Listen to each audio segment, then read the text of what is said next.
నేటి రాశి ఫలాలు. వృశ్చిక రాశి వారికి ఈరోజు ప్రయాణాలలో నూతన వ్యక్తులతో పరిచయాలు అనేవి పెరుగుతాయి. అలాగే ఆప్తుల నుండి అరుదైన ఆహ్వానాలను అందుకుంటారు.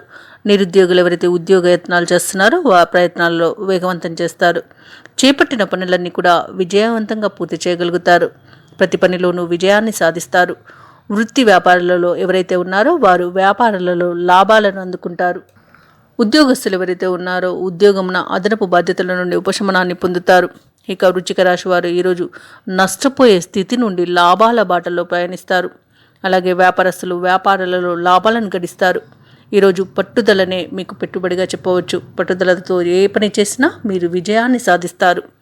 ఇక నూతన పెట్టుబడులు ఎవరైతే పెడుతున్నారో ఆ పెట్టుబడులలో లాభాలను గడిస్తారు. ఇక వ్యవసాయదారులకు పంట లాభం కనిపిస్తుంది.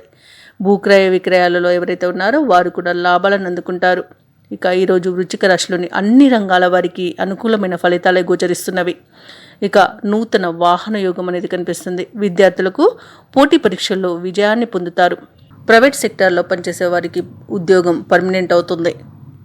వృశ్చిక రాశి వారు చేపట్టిన కార్యక్రమాలన్నీ కూడా విజయవంతంగా పూర్తి చేస్తారు. ఆర్థికంగా ఈరోజు మరింత పురోగతి అనేది కనిపిస్తుంది. బంధువుల నుండి ఆహ్వానాలను అందుకుంటారు. విందు వినోదాది కార్యక్రమాల్లో పాల్గొంటారు. అలాగే వ్యాపార వాణిజ్యవేత్తలు ఎవరైతే ఉన్నారో వ్యాపారాలలో ఉన్న చిక్కులను ఈరోజు తొలగించుకోగలుగుతారు. ప్రభుత్వ ఉద్యోగస్తులు ఎవరైతే ఉన్నారో వారి విధి నిర్వహణలో ప్రశంసలను పొందగలుగుతారు. అలాగే పారిశ్రామికవేత్తలకు విదేశీ పర్యటనలు అనేవి ఉండవచ్చు.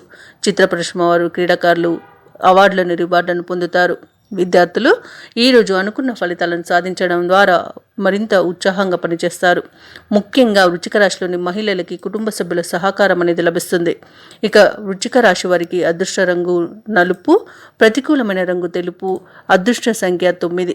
ఈరోజు వృశ్చిక రాశి వారు ఆదిత్య హృదయాన్ని పఠించడం వలన మంచి శుభ ఫలితాలను పొందుతారు. అలాగే పనులలో వచ్చే ఆటంకాలని తొలగించుకోగలుగుతారు.